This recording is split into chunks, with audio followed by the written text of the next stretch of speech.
ब्रह्मसूत्र ब्रह्मसूत्र ग्रंथ में page number 518 और 518 पेज के ऊपर से तृतीय पंक्ति है। बीच में आया है सह यदि ब्रूयात् य एते देवादयः ब्रह्मण दृष्टान्ताः उपात्ताः ते दार्ष्टान्तिकेन ब्रह्मणा सह ब्रह्मणा न समानाः भवन्ति।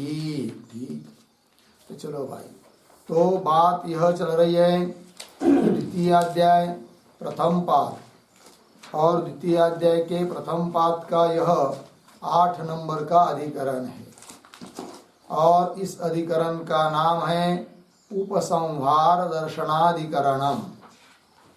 और असाय ब्रह्म जगत के लिए कारण है, इस प्रकार का प्रतिपादन करने वाला जो वेदांत समन्वय ब्रह्म समन्वय वह इस अधिकरण का विषय है।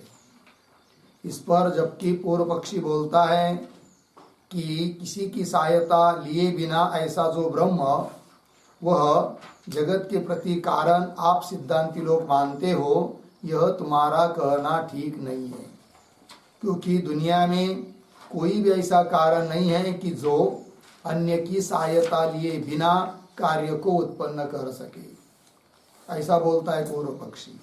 तब सिद्धांतियों ने उत्तर दिया कि हे पूर्व पक्षी, ऐसी कोई बात नहीं है, अर्थात जगत के प्रति ब्रह्म कारण है और उस ब्रह्म को किसी की सहायता लेने की जरूरत नहीं है, और सहायता के बिना कोई भी कारण कार्य को उत्पन्न कर नहीं सकता। यह जो पूर्व पक्षी तुम बोल रहे हो, यह तुम्हारा कहना ठीक नहीं है, क्योंकि क्षीर मतलब दूध और जल इत्यादि बहुत सारे कारण ऐसे देखने को मिलते हैं कि वे किसी की सहायता लिए बिना भी कार्य को उत्पन्न कर देते हैं।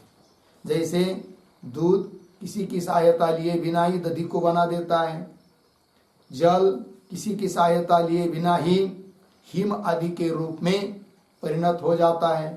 अतः पूर्व पक्षी तुम्हारी बात ठीक नहीं है।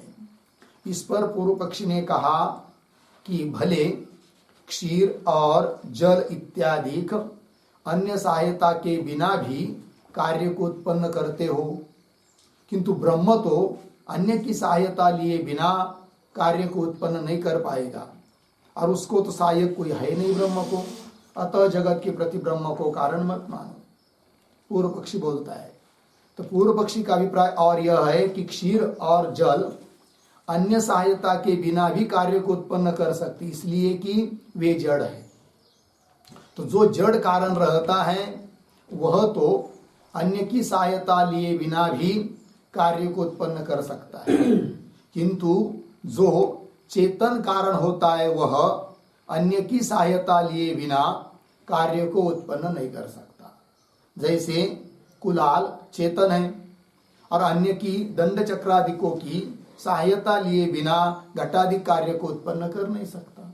अतः हे सिद्धांती, क्षीर दूध इत्यादि का दृष्टांत देकर तुम सिद्धांती लोग इस बात को सिद्ध नहीं कर सकते कि अन्य सहाय के बिना भी ब्रह्म जगत को उत्पन्न कर पाए, क्योंकि चेतन कोई भी ऐसा नहीं है कि सहायता लिए बिना कार्य को उत्पन्न कर सके, और ब्रह्म तो चेतन है।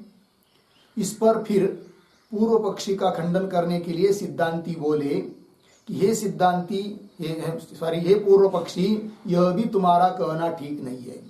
अर्थात हे पूर्व पक्षी, तुमने जैसे इस बात को मान लिया कि जड़ क्षीराधिक अन्य सहायता के बिना भी कार्य को उत्पन्न करते हैं, उस प्रकार तुमको पूर्व पक्षी को इस बात को भी मानना ही पड़ेगा क्या कि चेतन भी अन्य सहायता के बिना कार्य को उत्पन्न कर सकता है, क्योंकि इस प्रकार के भी दृष्टांत मिलते हैं।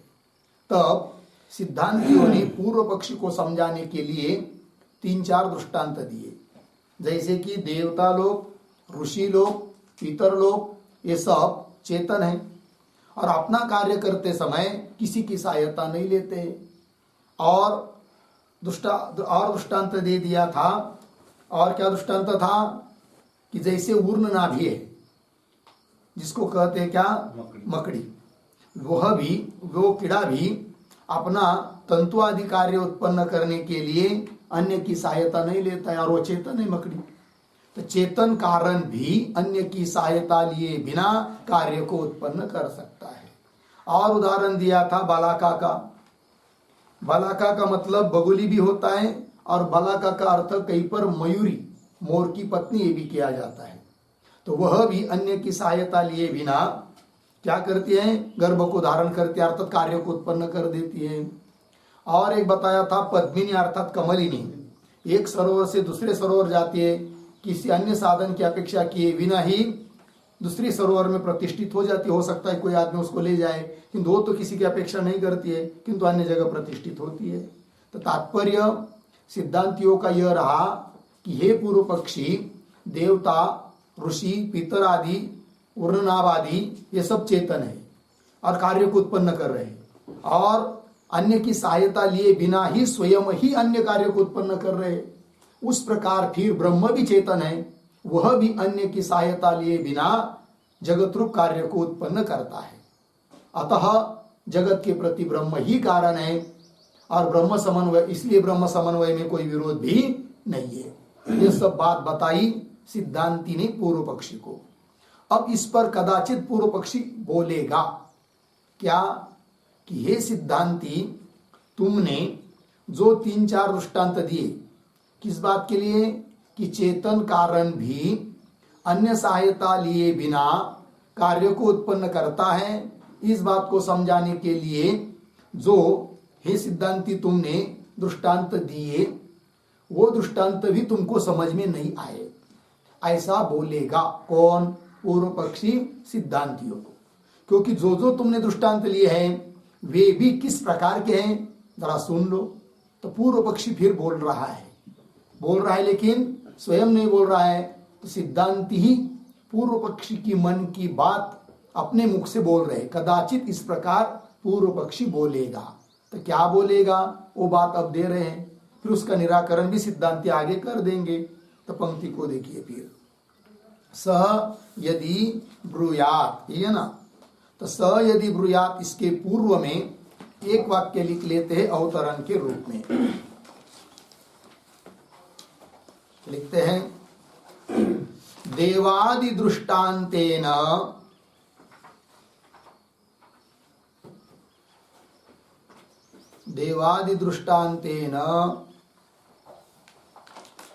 विशिष्टस्य हेतोः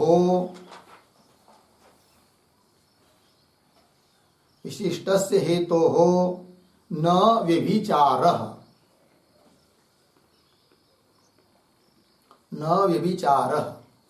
अर्धविराम तत्र उपादानांशे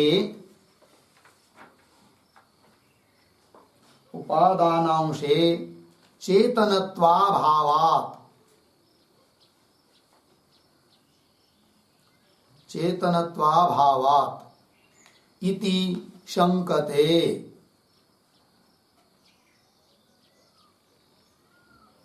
शंकते सह इति। ठीक, देखो भाई अर्थ। तो देवादि दृष्टांतेन विशिष्टस्य हेतो न व्यभिचारः। पूर्व पक्षी बोलेगा सिद्धांतियों को, ये सिद्धांति तुमने हेतु का व्यभिचार दिखाया, वो ठीक है। भले हे सिद्धांति तुमने हमारे पहले हेतु का व्यभिचार दिखाया, मानते हैं, किंतु दूसरा जो विशिष्ट हेतु हमने दिया उसका व्यभिचार भी तुमने दिखाया, वो ठीक नहीं है। पूर्व पक्षी बोल रहा है सिद्धांतियों को। तो पूर्व पक्षी कहता है कि हमने जो पहला हेतु दिया था, कौन सा, ब्रह्म न कारणम किंवा अकारणम असहायत्वात्। तो असहायत्वात् ये पहला दृष्टांत कि ब्रह्म अकारण, जगत के लिए कारण नहीं है। क्यों? असहाय होने से। तो इस हेतु का विविचार सिद्धांतियों ने क्षीरादिवत ये दृष्टांत देकर, क्षीर और जल का दृष्टांत देकर विविचार दिखाया।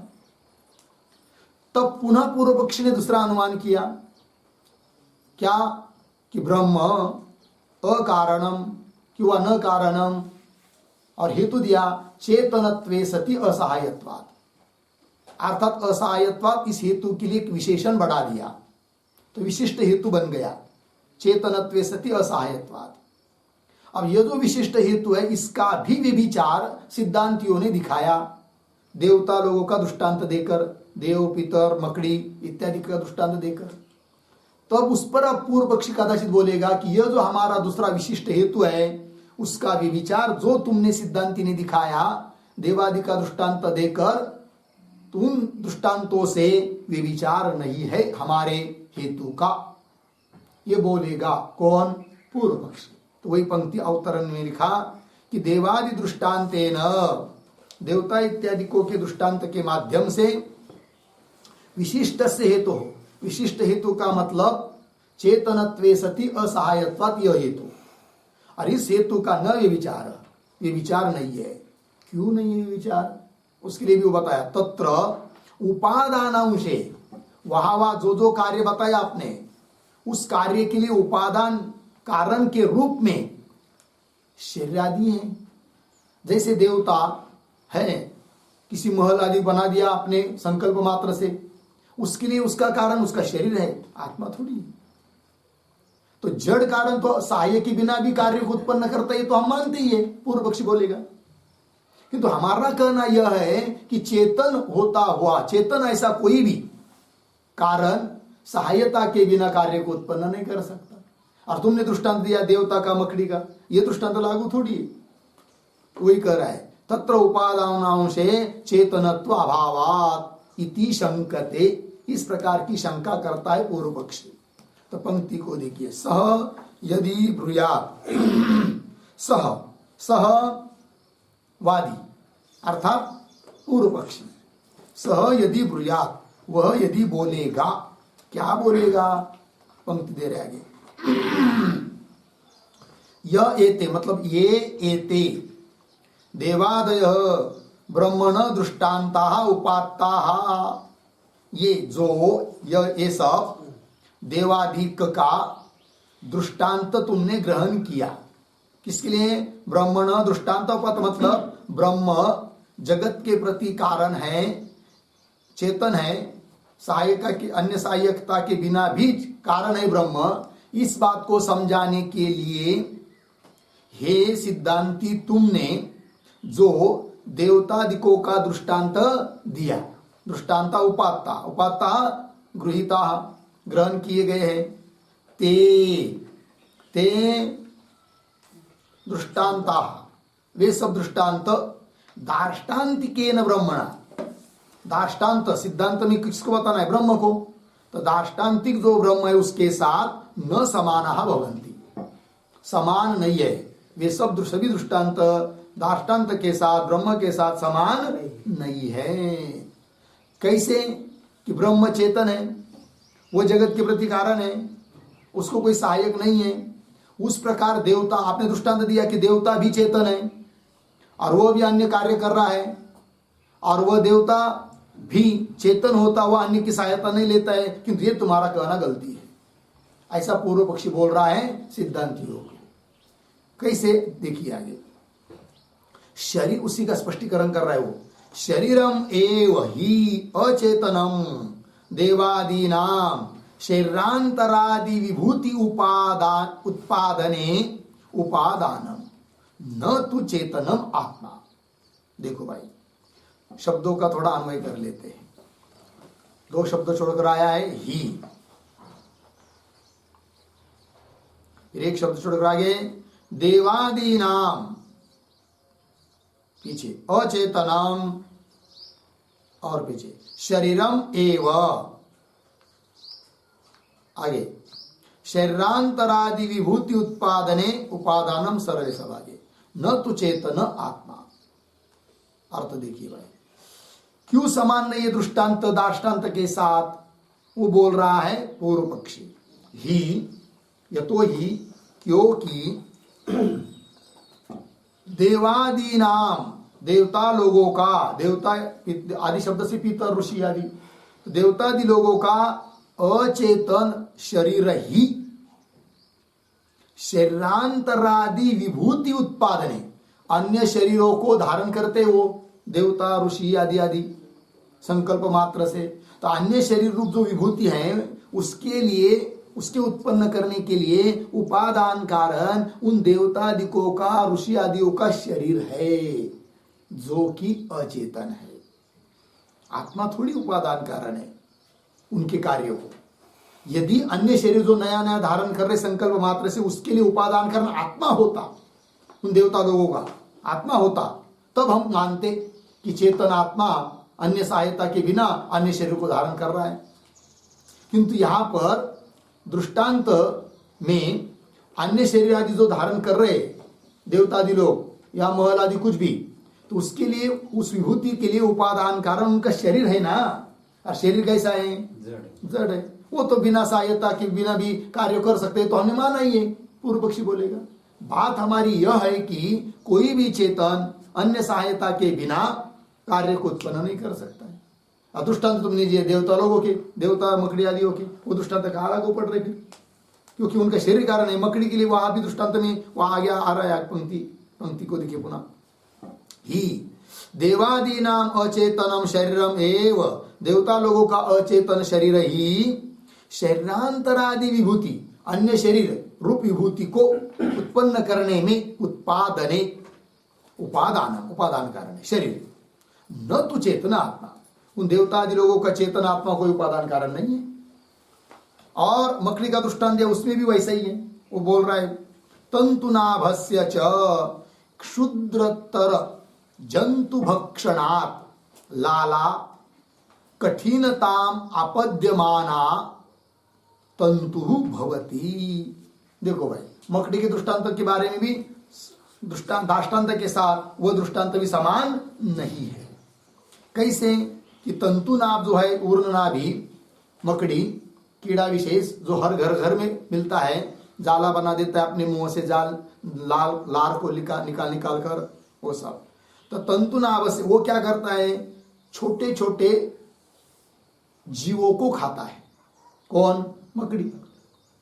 तो उसको कहते क्षुद्रतर जंतु, अत्यंत छोटे छोटे जो कीड़े हैं उनको खाता है मकड़ी। और उनको खाने से क्या होता है, उस मकड़ी के मुख की जो लाल है, लाड़ हम बोलते उसको, वो कठिन बन जाती है। और कठिन बन जाती है तो उससे तंतु बन जाते हैं। तो उन तंतु कार्य के लिए, तंत्वात्मक कार्य के लिए कारण चेतन थोड़ी है, फिर कौन है? जड़ ऐसी लार है कि नहीं? अतः वहां पर भी अचेतन ही कारण है, और अचेतन कारण तो सहायता के बिना कार्य को उत्पन्न करते हैं, तो हमने माना ही। अतः वो भी दृष्टांत लागू नहीं पड़ेगा। कौन बोल रहा है? पूर्व पक्षी। पंक्ति देखिए, तंतुनाभस्य च क्षुद्रतर जंतु भक्षणात् लाला कठिनताम आपद्यमान, लार उसकी कठिनता को प्राप्त होती हुई तंतु भवती, तंतु बन जाती है। फिर और दृष्टांत दिया था बलाका का, है कि नहीं? तो उसके बारे में भी बोल रहा है वो पूर्व पक्षी, बलाका च स्तनयित्नु रवश्रवणात् गर्भम धत्ते। देखो भाई, बलाका मतलब बगुली चाहे मयूरी लीजिए, मोर की पत्नी, वो दृष्टांत अच्छा बनता है कि नहीं? क्योंकि मोरिनी जो होती है वो गर्भ को धारण करती है। तो कैसे? तो कहा जाता है कि जब आकाश में मेघों का गड़गड़ाहट होता है, गर्जना होती है, तब वो उस गर्जना श्रवण से, शब्द को सुनने से उसको गर्भधारण हो जाता है। एक बात क्यों ऐसा भी माना जाता है कि मेघों में गड़गड़ाहट होती है तब वो सब मोर और मोरनी नाचने लगती है, और जब वो मोर भी नाचता है तो उसके आंखों से आंसू निकलते हैं, और उन आंसुओं को प्राशन करती है उसकी पत्नी मोरनी, तब उससे उसको गर्भधारणा होती है। ये बात कह रहे। तो वहां पर भी क्या बात है, पंक्ति देखिए, बला का च स्तन इत्नु रव, रव कहते शब्द को, और स्तन इत्नु शब्द करते होता है मेघ। तो बला का च स्तन इत्नु रव श्रवणा, मतलब मेघों की गर्जना को सुनकर गर्भम धत्ते, गर्भ को धारण करती है। ठीक है ना। तो वहां पर भी अन्य की सहायता तो हो गई, और वो भी बला का वो शरीर है, गर्भ को धारण कर रही है, ये सब। और बोल रहे आगे अंतिम के दृष्टांत के बारे में, पद्मिनी च चेतन प्रयुक्ता सती अचेतनेन एव शरीरेण सरोन्तरम उपसर्पति वल्ली इव वृक्षम। अर्धविराम, न तु स्वयं एव अचेतना सरोन्तरोपसर्पणे व्याप्रियते। ठीक है, अर्थ को देखिए भाई। तो पद्मिनी नाम कमलिनी, वह भी अन्य एक सरोवर से अन्य सरोवर जाती है, ये बताया था सिद्धांतियों ने दृष्टांत। उसके बारे में बोल रहा है पूर्व पक्षी कि वह पद्मिनी भी चेतन प्रयुक्ता सती, कोई चेतन मनुष्य आदि है कि नहीं, चेतन से प्रयुक्त उसका शरीर, वो आता है, उस पद्मिनी को उठाता है, कमलिनी को अन्य सरोवर में स्थापित कर देता है। ठीक है ना। तो पद्मिनी चेतन प्रयुक्ता सती अचेतन एव शरीरेण, चेतन से प्रयुक्त तो शरीर, किंतु वो शरीर भी कैसा है, अचेतन है। तो अचेतन ऐसे शरीर के द्वारा ही अन्य सरोवर में जा रही है कि नहीं। तो अचेतन एव शरीरेण सरोन्तरा, अन्य सरोवर से, एक सरोवर से दूसरे सरोवर में सरोन्तरम उपसर्पति, मतलब गच्छति, जाती है। किस प्रकार दृष्टांत दिया, वल्ली इव वृक्षम, जैसे कभी कभी वृक्ष के ऊपर बेल आती है और वह बेल बढ़ती जाती है और उसके बगल में जो वृक्ष होता है उस पर भी चढ़ जाती है, ऊपर से ही। ऐसे कभी मिलता है, वो पीले कलर के भी एक होती है बेली, वो एक बार आ गई तो बहुत सारे पेड़ों को ढका देती है कि नहीं, ऐसा। तो उस प्रकार यह पद्मिनी का भी है। तो वल्ली इव वृक्षम, किंतु क्या नहीं है, न तो स्वयं एव अचेतना, है कि नहीं, सरोन्तरोपसर्पणे व्याप्रियते, स्वयं वो जो है पद्मिनी कमलिनी, वो तो अचेतन है, जड़ है, और स्वयं ही एक सरोवर से दूसरे सरोवर में जाने के लिए व्यापार नहीं करती है। अन्य कोई ही उसको शरीर आदि कोई मनुष्य आदि उसको ले जाता है। तो वही स्वयं एवं अचेतना सरोन्तर सर्पणे न व्याप्रियते, न कान्वय इधर है, न व्याप्रियते, व्यापार नहीं करती है।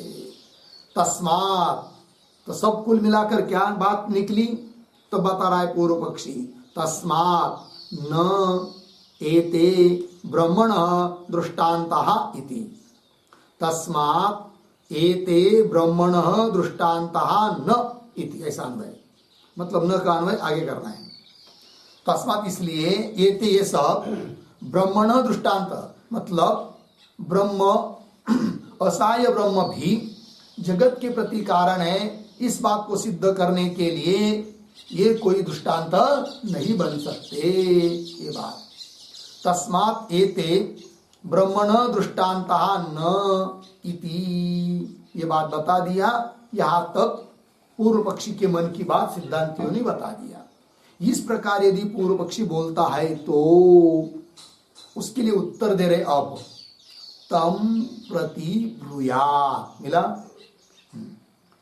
तो तम प्रति ब्रूयात्, मतलब तम प्रति पूर्व पक्षी के प्रति, पूर्व पक्षी के लिए बोल रहे अब सिद्धांती। तो क्या बोल रहे हैं, तो तम के पूर्व में एक वाक्य लिखे छोटा सा, व्यभिचारः अस्ति इति परिहरति, व्यभिचारः अस्ति इति परिहरति, तम प्रति इति। ठीक है, देखो भाई, तो अभी तक पूर्व पक्षी ने जो बात बताई, उस बात से क्या अर्थ निकला कि पूर्व पक्षी का अभिप्राय यह निकला कि कि सिद्धांती, हे सिद्धांती, तुमने देवता आदि का दृष्टांत देकर हमारे विशिष्ट हेतु को भी व्यभिचारी करके बताया। चेतनत्वे सति असहायत्वा, इस हेतु को भी क्या बताया सिद्धांतियों ने, व्यभिचारी हेतु है देवता आदि का दृष्टांत देकर। किंतु अब जो पूर्व पक्ष ने बात बताई अंतिम में, उससे पूर्व पक्ष का अभिप्राय निकला क्या कि हमारे चेतनत्वे सति असहायत्वा, इस हेतु का व्यभिचार नहीं है, क्योंकि दृष्टांत के समान दृष्टांत है नहीं। देवतादिकों का शरीर अन्य कार्य के लिए उपादान कारण है, वो तो अचेतन है। और हम कहते चेतन होता हुआ जो कार्य कर रहा है, मतलब चेतन कारण असहाय है, वो कार्य कारण नहीं बन सकता। जो कोई भी चेतन है और असहाय है, उसको कोई सहायता नहीं है, और चेतन भी वो कारण नहीं बन सकता, यह हमारा कहना है। और तुमने दिया देवतादिकों को दृष्टांत, वो तो लागू नहीं पड़े। अतः हमारे हेतु का विचार नहीं है, ऐसा पूर्व पक्षी का अभिप्राय अब तक निकला। तब सिद्धांती उसको बोल रहे हैं, अरे भाई तुम्हारे विशिष्ट हेतु का भी विचार है। विशिष्ट हेतु कौन? चेतनत्वे सति असहायत्वात्। तो वही करे विचार अस्ति, तुम्हारे हेतु का विचार है। इस बात को मन में रखकर परिहरति, परिहार दे रहे, उत्तर दे रहे सिद्धांती उस पूर्व पक्षी को। वही लिखा तम प्रति ब्रूयात। ठीक, चलिए। तो नायम दोष अयम दोष न, ठीक है ना।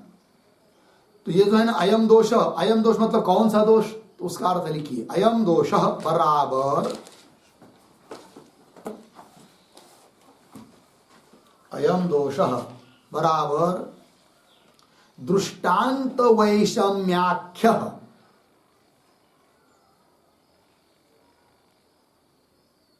दृष्टांत वैषम्याख्य,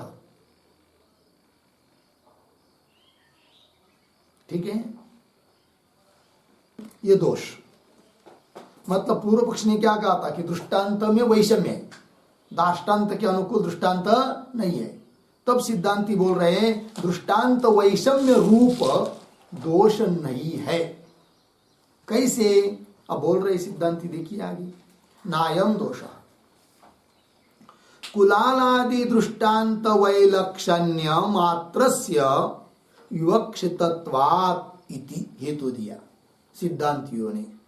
क्या कि देखो भाई, बात यह थी मूल की कि पूर्व पक्षी कहता था क्या कि भले अचेतन कारण सहायता के बिना कार्य को उत्पन्न कर पाए क्षीरादि, किंतु चेतन कारण सहायता के बिना कार्य को निर्माण कर नहीं सकता। ये बोला था कौन? पूर्व पक्षी। दृष्टांत दिया था पूर्व पक्षी ने, जैसे कि कुलाल चेतन है और उसको कोई दंड चक्रादि सहाय नहीं है, तो कुलाल भी घट के लिए कारण नहीं बनता है। तब अब सिद्धांती बोल रहे हैं, अरे भाई हे पूर्व पक्षी, तुमने जो कुलाल का दृष्टांत दिया कि कुलाल चेतन है, सहायता के बिना कार्य को निर्माण कर नहीं सकता, उस प्रकार ब्रह्म भी चेतन है, सहायता के बिना कार्य को उत्पन्न कर नहीं सकता।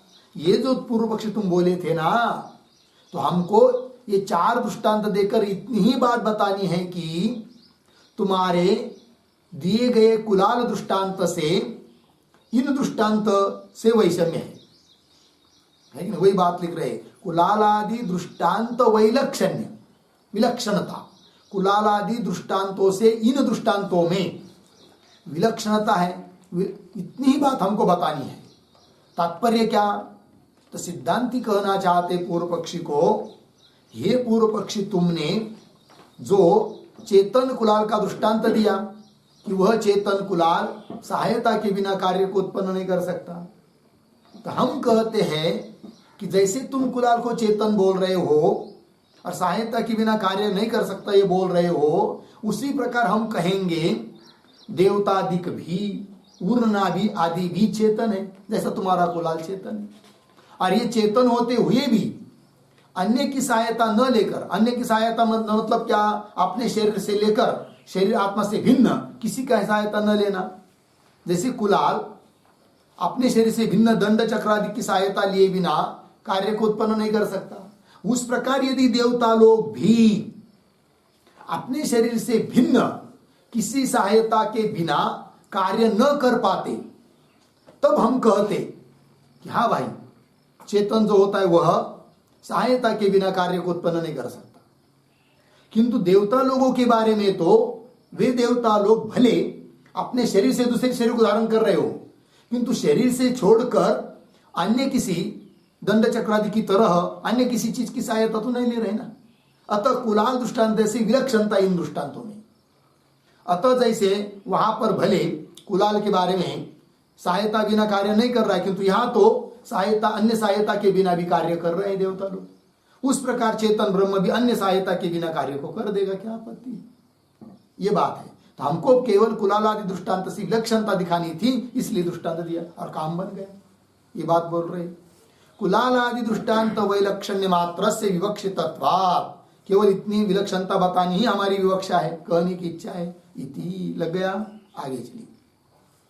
यथा ही कुलालादीनां देवादीनां च समाने चेतनत्वे कुलालादय कार्यारंभे बाह्य साधनम अपेक्षन्ते अर्धविराम न देवादय पूर्णविराम। देखो उसी को स्पष्ट कर रहे सिद्धांती, वही विलक्षणता को। यथा ही, जिस प्रकार कुलालादीनाम देवादीनाम च, आगे थोड़ा सा अन्वय, च के बाद एक शब्द छोड़कर चेतनत्वे पीछे समाने, आगे कुलालादय आगे सरल। तो देखो भाई अर्थ, यथा ही जिस प्रकार कुलालादीनाम देवादीनाम च, कुलाल और देवता लोग इन दोनों में चेतनत्वे समाने, चेतनत्व समान होने पर भी कुलालादय कार्यारंभे, कुलालादि तो कार्य को आरंभ उत्पन्न करने में बाह्यम साधनम अपेक्षन्ते, बाह्य साधन दंड चक्र इत्यादि की अपेक्षा करते हैं। न देवादय, किंतु कुलाल के समान है कि नहीं, अन्य किसी कार्य को उत्पन्न करने के लिए देवता लोग अन्य सहायता की अपेक्षा करते नहीं है। अतः दोनों में विलक्षणता हुई, न देवादय। तथा उस प्रकार फिर ब्रह्म चेतनम अपि, ब्रह्म भी चेतन है। जैसे सभी चेतन सहायता लेकर ही कार्य को उत्पन्न कर रहे हैं क्या व्यवहार में? नहीं ना। यदि कुलाल देवता मकड़ी आदि सभी चेतन अन्य की सहायता लेकर ही कार्य को बनाते, तब हम तब पूर्व पक्षी की बात सही होती कि ब्रह्म भी चेतन है, वो अन्य की सहायता लिए बिना कार्य को उत्पन्न नहीं कर सकता। किंतु व्यवहार में जितने अनेक बहुत सारे दृष्टांत है चेतनों के, उन सभी दृष्टांतों में यह बात तो है नहीं कि कारण चेतन है और वो सहायता लेकर ही कार्य को उत्पन्न कर रहा है, ऐसा तो नहीं है। कुछ चेतन ऐसे हैं कुलाल आदि कि अन्य की सहायता लेकर कार्य को उत्पन्न कर रहे हैं। कुछ चेतन ऐसे हैं देवता मकड़ी आदि कि अन्य की सहायता लिए बिना भी कार्य को उत्पन्न कर रहे हैं। उस प्रकार चेतन ब्रह्म भी चेतन है, वह भी अन्य की सहायता लिए बिना कार्य को उत्पन्न कर देगा। तो क्या हुआ, फिर बात हो गई। तो चेतन है तो ये तो कभी विचार हो गया पूर्व पक्षी की, और ब्रह्म जगत के प्रति कारण है, यह बात भी सिद्ध हुई। अतः ब्रह्म समन्वय में कोई विरोध नहीं, ये बात सिद्ध हो जाती है। वही कह रहे तथा ब्रह्म चेतनम अपि, लगे पंक्ति, ब्रह्म चेतन है तो भी बाह्य साधनम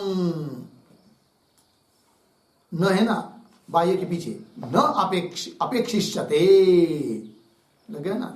तथा ब्रह्म चेतनम अपि न बाह्य साधनम अपेक्षिष्यते, सरल है कि ब्रह्म चेतन होता हुआ चेतन है तो भी बाह्य साधनम न अपेक्षिष्यते, अपेक्षा नहीं करता है।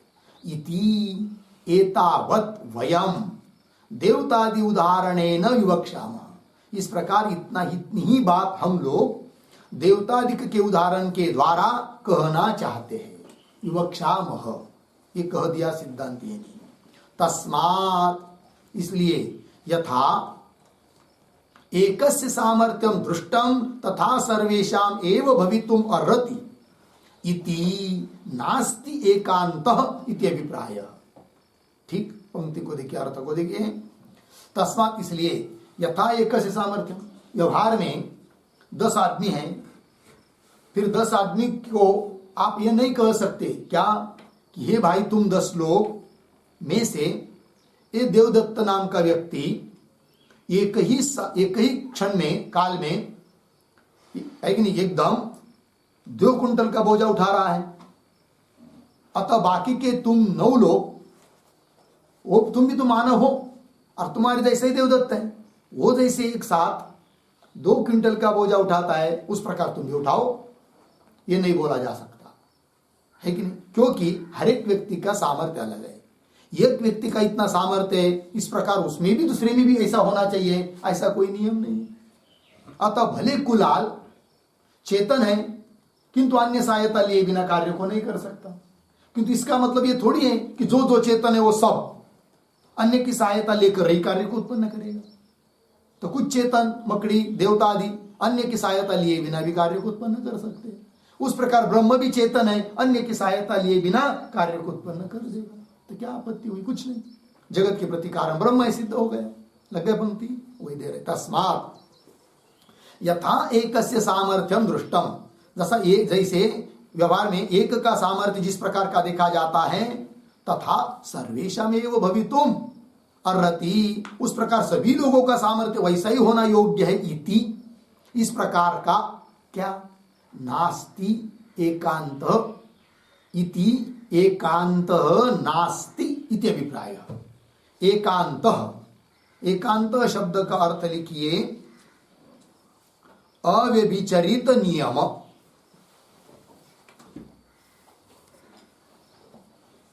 अव्यभिचरित नियम, ठीक। देखो भाई, ऐसा कोई अव्यभिचरित नियम नहीं है कि एक का सामर्थ्य दिखाई दिया उसी प्रकार सामर्थ्य दूसरे में हो, ऐसी कोई जरूरत थोड़ी है। तस्मात् यथा एकस्य सामर्थ्यं दृष्टं तथा सर्वेषामेव भवितुम् अर्हति इति एकांतः नास्ति इति अभिप्रायः। लग गया जी। अतः जगत के प्रति चेतन ब्रह्म कारण है और उसको अन्य किसी की सहायता की जरूरत नहीं है। वो अपने माया शक्ति से विशिष्ट होकर ही जगत को बना देता है। ये बात सिद्ध हुई। अतः ब्रह्म समन्वय के साथ कोई विरोध नहीं, ब्रह्म समन्वय का बात नहीं है। ये बात हो गई। इसके साथ साथ 25 नंबर के सूत्र का व्याख्यान पूरा हुआ और यह 8 नंबर का अधिकरण भी यहाँ समाप्त होता है। फिर आगे 9 नंबर का अधिकरण आता है और उस अधिकरण का नाम है कृष्ण प्रसक्त्यधिकरणम। 26 से लेकर 29 तक सूत्र इस अधिकरण के हैं। तो प्रत्येक बार जिस प्रकार हम लोग अधिकरण के 6 अंगों को लिख लेते हैं, उस प्रकार ये 9 नंबर के अधिकरण के बारे में भी लिख लेंगे। तो शीर्षक 9 नंबर कृष्ण प्रसक्त्यधिकरणम यह है। उसके नीचे के पंक्ति में लिखेंगे ब्रह्मणः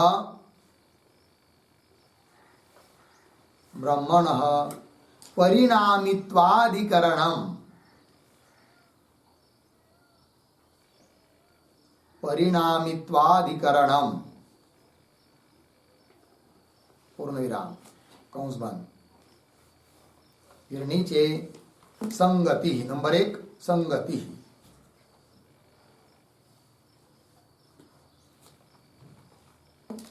बराबर पूर्वाधिकरणेन सह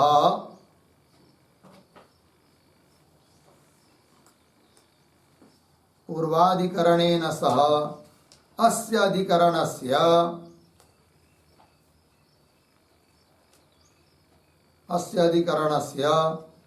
कार्यकारण भाव संगति ही अस्ति। कार्यकारण भाव संगति ही अस्ति पूर्ण विराम। तथा ही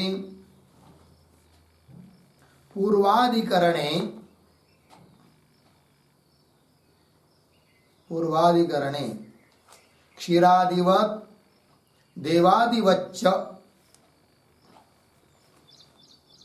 क्षीरादिवत देवादिवच्च बाह्य साधनम अनपेक्ष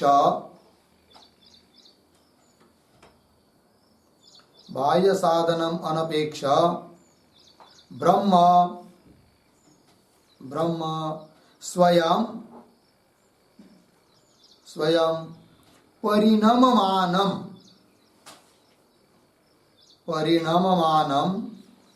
जगतः कारणम्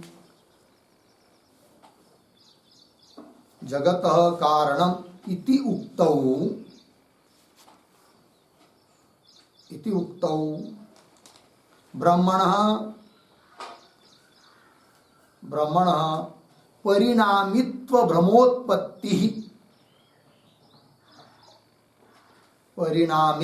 भ्रमोत्पत्तिः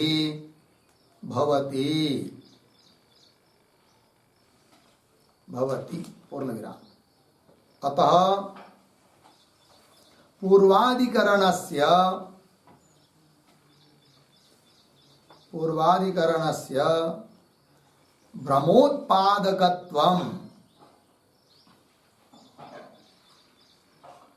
भ्रमोत्पादकत्वं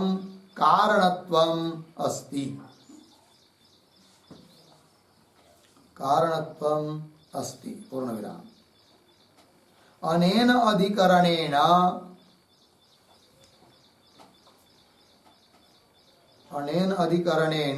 च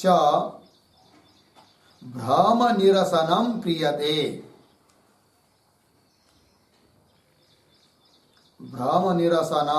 क्रियते। अतः अस्य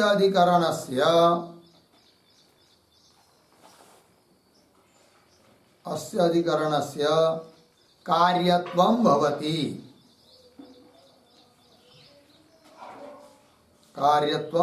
पूर्णविराम। अतः उभयोः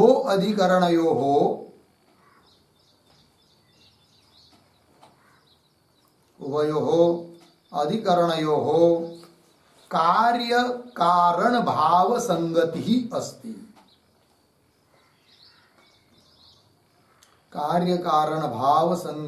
अस्ति। ठीक, अर्थ देखिए। इस अधिकरण का नाम है कृत्स्न प्रसक्ति अधिकरण। तात्पर्य क्या रहेगा कि ब्रह्मण परिणामित्वाधिकरणम। तो ब्रह्म ही जगत के रूप में परिणाम को प्राप्त होता है, इस बात को बताने वाला यह अधिकरण है। किंतु इसका मतलब यह नहीं कि शुद्ध ब्रह्म का ही परिणाम होता है, क्षीर की तरह, दूध की तरह। फिर क्यों बोल रहे हो ब्रह्म का परिणाम, उसका भी कारण बताएंगे।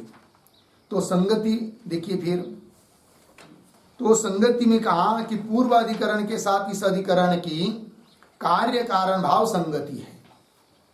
वो कैसे, तो स्पष्ट कर रहे तथाई पंक्ति से कि पूर्वाधिकरण में, पीछे के अधिकरण में बताया था दृष्टांत क्षीरादिकों का, दूध आदि का। तो पूर्वाधिकरण क्षीरादि व देवादिवच्च बाह्य साधन अनपेक्ष, क्षीर दूध देवता इत्यादि की तरह बाह्य साधन की अपेक्षा न करके ब्रह्म स्वयं परिणाममानम, स्वयं परिणाम को प्राप्त होता हुआ जगत कारणम, जगत का कारण है इति उक्त, ऐसा बताया पीछे के अधिकरण में। किंतु इस बात को सुनने पर भ्रम उत्पन्न हो सकता है कि ब्रह्म परिणामी है, जगत के लिए ब्रह्म परिणामी उपादान कारण है। जैसे दही के लिए दूध परिणामी उपादान कारण है, उस प्रकार ब्रह्म का परिणाम होता है, अर्थात साक्षात अन्यथा भाव हो जाता है। ऐसा किसी को भ्रम उत्पन्न होगा पीछे के अधिकरण की बात को सुनकर। अतः पीछे के अधिकरण की बात सुनकर भ्रम उत्पन्न हुआ तो वो बन गया कारण, तभी तो उसका उत्तर देना पड़ेगा ना। भ्रम उत्पन्न हुआ तो उसका निरसन करना पड़ेगा, निरसन करने के लिए कुछ कहना पड़ेगा। इसलिए आगे का, अभी का जो अधिकरण 9 नंबर का है वो बन गया कार्य और पीछे के अधिकरण बन गया कारण। अतः दोनों अधिकरणों की संगति कार्य कारण भाव संगति, वही करे। अतः पूर्वाधिकरणस्य भ्रमोत्पादकत्वं कारणत्वम अस्ति। पूर्वाधिकरण में भ्रम का उत्पन्न करने पना है कि नहीं, करता है, हो जाता है, भ्रम उत्पन्न हो सकता है, इसलिए कारणत्व है उसमें पूर्वाधिकरण है। और अनेन अधिकरणेन, ये जो 9 नंबर का अधिकरण है, इससे तो भ्रम निरसनम क्रियते, भ्रम का निराश किया जाता है। अतः अस्य अधिकरण से, इस अधिकरण की उस अधिकरण के साथ अस्य अधिकरण से कार्य, अतः अस्य अधिकरण से कार्यत्वम भवति, अतः यह अधिकरण कार्य हुआ, क्योंकि यह अधिकरण इसलिए निर्माण हो रहा है कि उस शंका का निरसन करना पड़ेगा, भ्रम का निराश करना पड़ेगा, तो कार्यत्व आ गया इसमें। अतः उभयोः अधिकरणयोः, इन दोनों अधिकरणों में कार्य कारण भाव संगति है, यह बात हो गई। फिर आगे चलिए नंबर 2, विषय बराबर निरवयवत्वात्, निरवयवत्वात् ब्रह्मणः जगत सर्गम वदन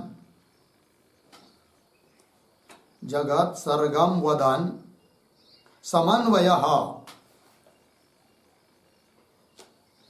तो उसमें लिखिए ब्रह्म समन्वयः, कंस बंद, अस्य अधिकरणस्य विषयः अस्ति, अस्य अधिकरणस्य विषयः अस्ति। ठीक, अर्थ देखिए भाई, निरवयवाद ब्रह्मण, निरवय अवयव रहित ब्रह्म से जगत सर्वगम वदन, जगत का सर्ग अर्थात उत्पत्ति, जगत की उत्पत्ति का प्रतिपादन करने वाला जो समन्वय, ब्रह्म समन्वय, वही यही ब्रह्म समन्वय इस अधिकरण का विषय है, उस पर विचार करना है। तब नंबर 3 पर आता है संदेह बराबर ब्रह्म जगदाकारेण,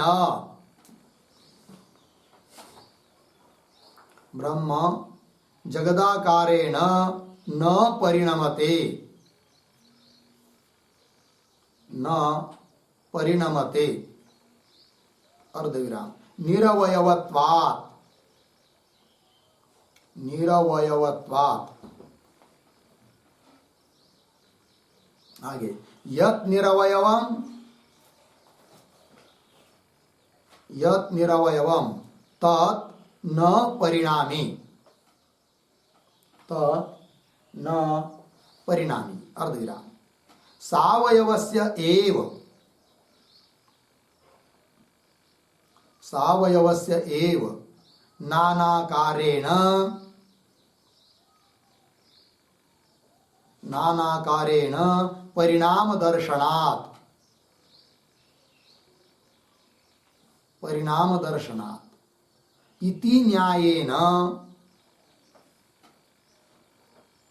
इति न्यायेन ब्रह्म समन्वयः, ब्रह्म समन्वयः विरुध्यते न वा, विरुध्यते न वा इति भवति संशयः, इति भवति संशयः। ठीक, अर्थ को देखिए भाई,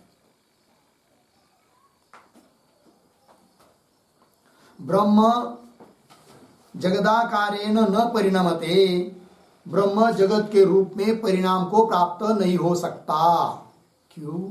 निरवयवत्वा, यह अनुमान है, युक्ति है, न्याय, पक्ष है ब्रह्म साध्य जगदाकारेण न परिणमते, जगत के रूप में परिणाम को प्राप्त नहीं हो सकता, परिणामाभाव, ठीक, साध्य, हेतु निरवयवत्वात्, व्याप्ति यत् निरवयवम तत् न परिणामी, जो चीज व्यवहार में अवयव रहित है वो उसका परिणाम देखने को नहीं मिलता है। जैसे आकाश निरवयव है, उसका कोई परिणाम नहीं है कि नहीं। यत् निरवयवम तत् न परिणामी, क्यों? सावयव से नाना कार्य परिणाम दर्शनात्, व्यवहार में परिणाम उसका ही देखने को मिलता है जो सावयव है। जैसे दूध सावयव है, दही के रूप में परिणत हो जाता है, मिट्टी सावयव है, घट के रूप में परिणत हो जाती है। निरवयव का कोई परिणाम देखने को मिलता नहीं है। ब्रह्म भी निरवयव है, अतः उसका परिणाम कहना ठीक नहीं है ही नहीं। तो सावयवस्यैव नाना कारेण परिणाम दर्शनात्, ये न्याय हुआ, युक्ति हुई, अनुमान हुआ। इसका मतलब ब्रह्म का जगत के रूप में परिणाम मानना उचित नहीं, अर्थात जगत के लिए कारण ब्रह्म को मानना उचित नहीं। और यदि ब्रह्म को कारण नहीं मानेंगे तो ब्रह्म समन्वय का बाद हुआ। और वही कह रहे फिर इस न्याय से ब्रह्म समन्वय का विरोध होता है या नहीं होता है, ये बात, ये संदेह हुआ। इति भवति संशय। ठीक, इस पर फिर आता है पूर्व पक्षी। तो 4 नंबर पर है पूर्व पक्ष। बराबर समन्वय विरुध्यते, समन्वय विरुध्यते इति पूर्व पक्ष, इति पूर्व पक्ष। पूर्णविराम। तथा ही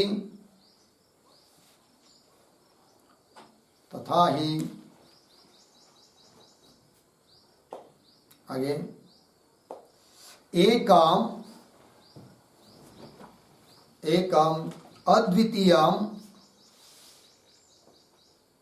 अद्वितीयम चेतनम ब्रह्म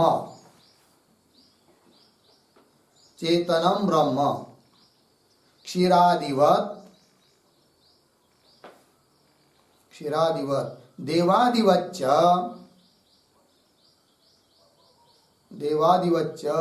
बाह्य साधनम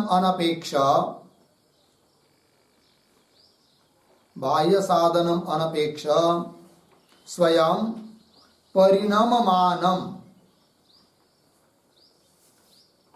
परिणममानं जगतः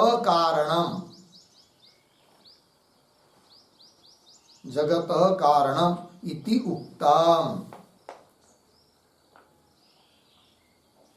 इति उक्तम। पूर्णविराम। तत्र किम ब्रह्म कार्त्स्नेन परिणमते उत एकदेशेन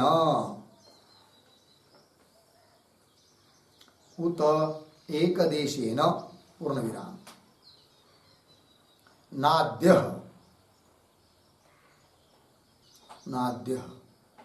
अशेष परिणामे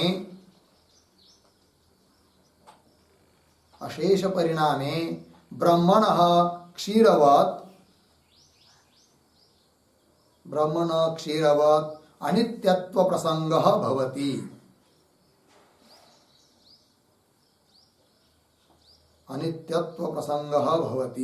पूर्णविराम।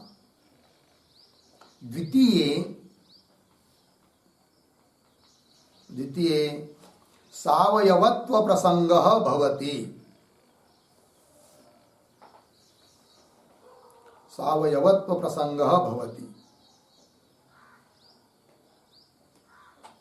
अर्धविराम। अत्रापि अनित्यत्व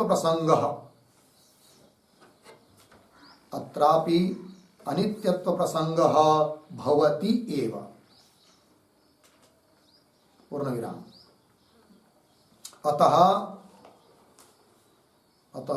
न ब्रह्मणः परिणामः संभवति,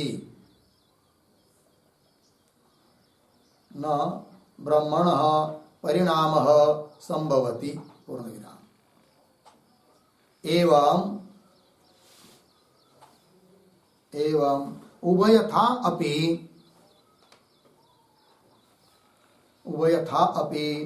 अनित्यत्वापत्या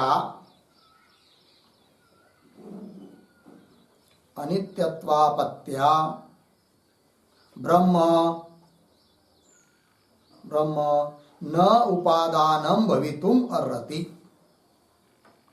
ब्रह्म न उपादानं भवितुम अर्हति। पूर्णविराम। अतः ब्रह्म समन्वयस्य बाधः भवति। ब्रह्म समन्वयस्य बाधः भवति। ठीक, अर्थ देखिए भाई। तो पूर्व पक्षी बोल रहा है कि समन्वय का विरोध होता है, बाध होता है, अर्थात जगत के प्रति ब्रह्म को कारण मानना उचित नहीं। क्यों? स्पष्टीकरण कर रहा है पूर्व पक्षी कि एकम अद्वितीयम चेतनम ब्रह्म, एक है अद्वितीय चेतन ब्रह्म, क्षीरादि की तरह, देवादि की तरह बाह्य साधन की अपेक्षा किए बिना स्वयं परिणाममानम जगत कारणम, स्वयं परिणाम को प्राप्त होता हुआ जगत के लिए कारण है इति उक्तम, यह आपने बताया सिद्धांतियों ने। उस पर पूर्व पक्षी बोल रहा है तत्र किम ब्रह्म कार्स्नेन परिणमते, कार्स्नेन का अर्थ होता है पूर्ण रूप से।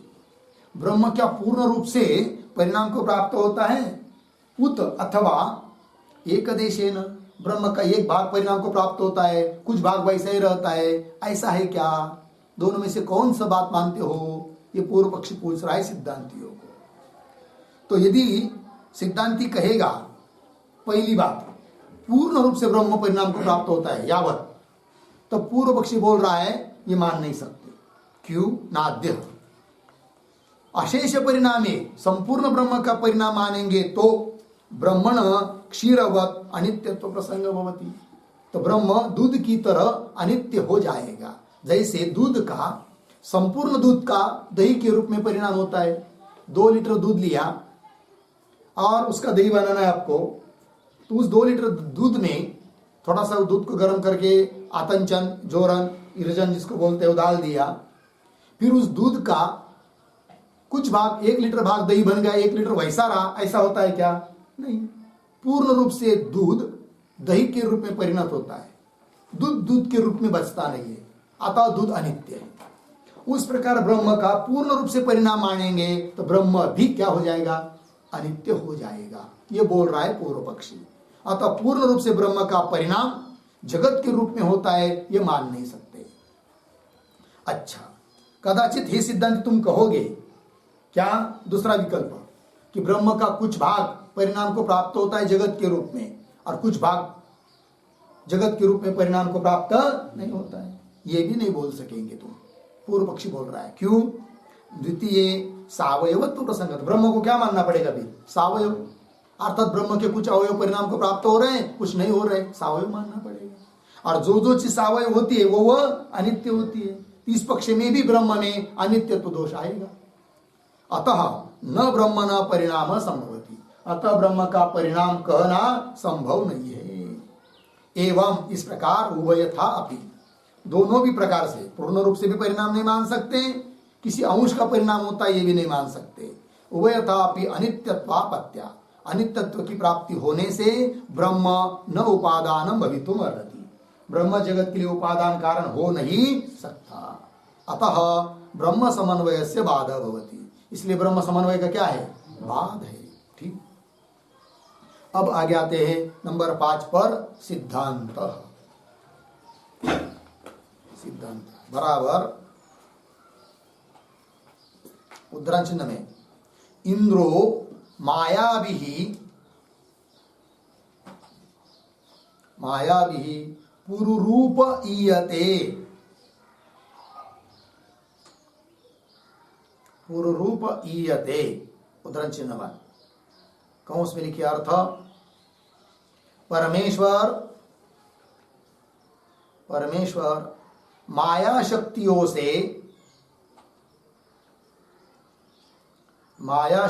से अनेक रूप वाला होता है, अनेक रूप वाला होता है, पूर्ण विराम कंस बाण, इति श्रुते ब्रह्मण माया शक्तिभिः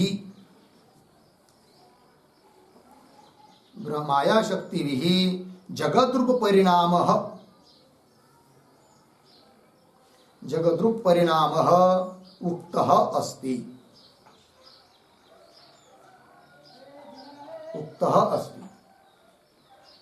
पूर्णविराम, न तु असौ वास्तवः,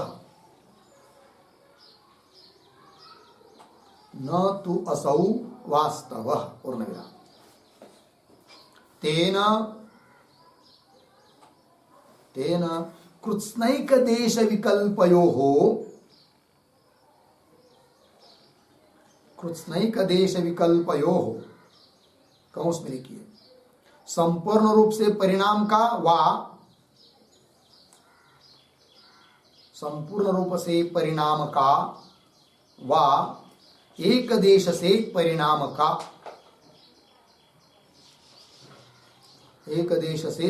का कौंस बन आगे न अत्र अवकाशः अस्ति पूर्णविराम। तस्मात् ब्रह्मणः एतादृश परिणामः युज्यते।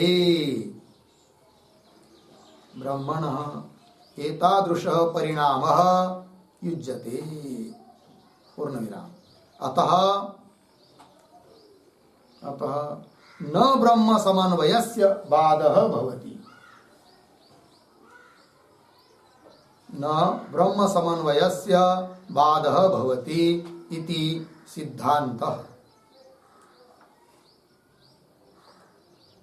इति सिद्धान्तः।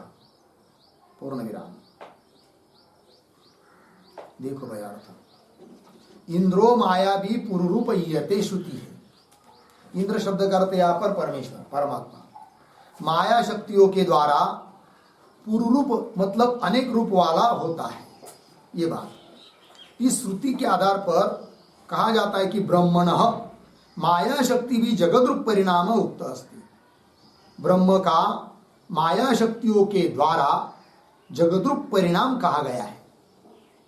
माया शक्ति से रहित शुद्ध ब्रह्म का परिणाम नहीं, माया विशिष्ट माया वस्तुतः माया का ही परिणाम है, किंतु वह माया ब्रह्म की शक्ति है। अतः माया शक्तियों के द्वारा जगत रूप से परिणाम ब्रह्म हो रहा है, ये बोला जा रहा है, किंतु यह परिणाम कोई वास्तव चीज नहीं है, क्योंकि उपाधिकृत परिणाम है। वही लिखा न तो असौ वास्तव, असौ परिणाम वास्तव न तेन। इसलिए कृत्स्नैक देश विकल्पयो हो न अत्र अवकाश, मतलब ब्रह्म का संपूर्ण रूप से परिणाम होता है क्या या एक देश रूप से परिणाम होता है क्या, इस प्रकार का कहने के लिए अवकाश ही नहीं, क्योंकि वस्तुतः शुद्ध ब्रह्म का परिणाम हम मानते ही नहीं। माया शक्ति का परिणाम होता है, इसलिए बोला जाता है कि ब्रह्म का परिणाम है। ये बात न अत्र अवकाश। तस्मात् ब्रह्मणः एतादृश परिणाम युज्यते। इसलिए ब्रह्म का एतादृश परिणाम, एतादृश का मतलब माया शक्तियों के द्वारा जगद्रूप परिणाम युज्यते, युक्त है। अतः न ब्रह्म समन्वय से बाध, अतः जगत के प्रति ब्रह्म कारण सिद्ध हुआ, इसलिए ब्रह्म समन्वय का कोई बाध नहीं है, ये सिद्धांत हुआ। ठीक, चलिए फिर अंतिम में 6 नंबर प्रयोजनम बराबर पूर्व पक्षे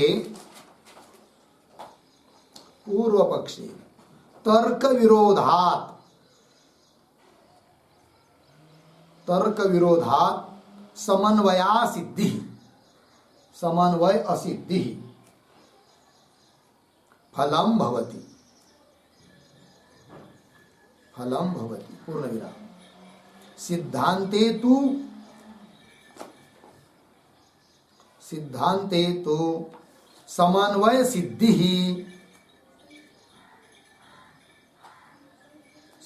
सिद्धि प्रयोजनम भवति पूर्ण विराम। इति उभयो फलभेदः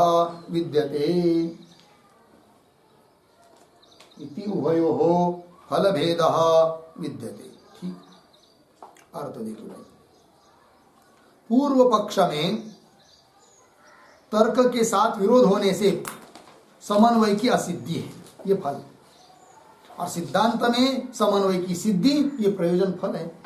इस प्रकार दोनों का फल भेद है। तो ये हुए भाई इस अधिकरण के 6 अंग। अब इस अधिकरण के सूत्र और सूत्रों का भाष्य, इनका विचार हम लोग कल करेंगे, किंतु उसके पहले अधिकरण का सार बताने वाले जो 2 श्लोक है उसको ले लेते हैं, फिर केवल सूत्र और भाष्य का विचार बाकी रहेगा। तो चलिए उन श्लोकों का अर्थ देखते हैं। तो श्लोक का उच्चारण, न युक्तो युज्यते वा, न युक्तो युज्यते वा, न युक्तो युज्यते वास्य, न युक्तो युज्यते वास्य, परिणामो न युज्यते, परिणामो न युज्यते, कार्त्स्न्यात् ब्रह्मानित्यता, कार्त्स्न्यात् ब्रह्मानित्यता, कहा तक है नित्य है ना, ताप्तेरंशात् सावयवं भवेत्, ताप्तेरंशात् सावयवं भवेत्। 8 अक्षर कितने गिनो तो 1 2 3 4 5 6 7 8, हाँ ताप्ते तक। तो पुनः उच्चारण, कार्त्स्न्यात् ब्रह्मानित्यताप्ते, कार्त्स्न्यात् ब्रह्मानित्यताप्ते, रंशात् सावयवं भवेत्, रंशात् सावयवं भवेत्। न युक्तो युज्यते वास्य, परिणामो न युज्यते, कार्त्स्न्यात् ब्रह्मानित्यताप्ते, रंशात् सावयवं भवेत्। पदच्छेद देखिए, न युक्तः युज्यते वा अस्य परिणामः न युज्यते, कार्त्स्न्यात् ब्रह्म अनित्यताप्ते अंशात् सावयवं भवेत्। अन्वय 2-3 शब्द छोड़कर आगे आया है, अस्य परिणामः, पीछे न युक्तः वा युज्यते, न युक्तः वा युज्यते, आगे न युज्यते, आगे सरल है, कार्त्स्न्यात् ब्रह्म अनित्यताप्ते अंशात् सावयवं भवेत्। ठीक है, देखो भाई अर्थ, अस्य अस्य ब्रह्मणः परिणामः न युक्तः वा युज्यते, ये संशय हुआ। इस ब्रह्म का परिणाम जगत के रूप में परिणाम न युक्त युक्तियुक्त नहीं है, वा अथवा युक्तियुक्त है, उचित है, ये संशय हुआ। तब पूर्व पक्षी बोल रहा है न युज्यते, ब्रह्म का जगत के रूप में परिणाम मानना उचित नहीं है। क्यों? यदि ब्रह्म का संपूर्ण ब्रह्म का परिणाम मानेंगे तो ब्रह्म अनित्य होगा, वही कह रहे। कार्त्स्न्यात् संपूर्ण रूप से परिणाम मानेंगे तो ब्रह्म अनित्यताप्ते है, ब्रह्म में अनित्यता की आपती प्राप्ति होगी। अच्छा, फिर ब्रह्म का एक अंश का परिणाम मानेंगे तो करे अंशात्, एक अंश का परिणाम मानेंगे तो सावयवं भवेत्, ब्रह्म सावयव होगा, और सावयव जो होता है वो अनित्य होता है, तो भी ब्रह्म अनित्य सिद्ध होगा। अतः ब्रह्म का जगत के रूप में परिणाम मानना उचित नहीं है, अर्थात जगत के प्रति ब्रह्म कारण नहीं है, और ब्रह्म कारण नहीं है तो ब्रह्म समन्वय का बाद हुआ। ये पूर्व पक्षी का श्लोक हुआ। अब सिद्धांती उत्तर देते आगे के श्लोक से, मायाभिर्बहुरूपत्वं न कार्त्स्यान्नापि भागतः युक्तो नवयवास्यापि परिणामोऽत्र मायिकः।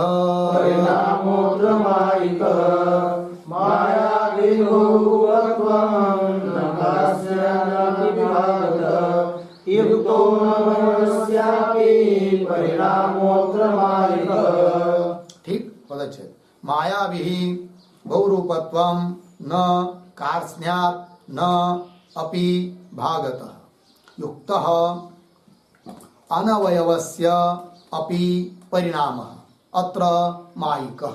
ठीक, अन्वय शुरू में, मायाभिः बहुरूपत्वं,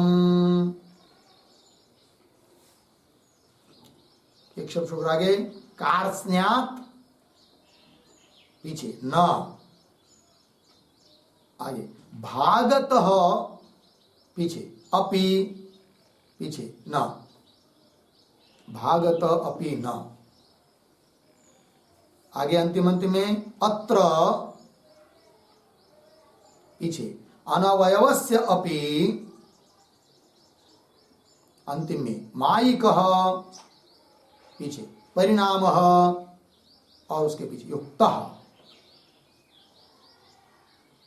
ठीक, अर्थ देखिए भाई। मायावी बहुरूपत्व, सिद्धांति कह रहे पूर्व पक्षी को, हे पूर्व पक्षी तुम बोल रहे ना कि ब्रह्म का संपूर्ण रूप से या अवयव के रूप में परिणाम मानना उचित नहीं। तब सिद्धांति बोलते हम तो ब्रह्म का स्वतः सिद्ध शुद्ध ब्रह्म का पूर्ण रूप से परिणाम नहीं मानते, अवयव के रूप में परिणाम वो भी नहीं मानते, फिर परिणाम कहते कैसे?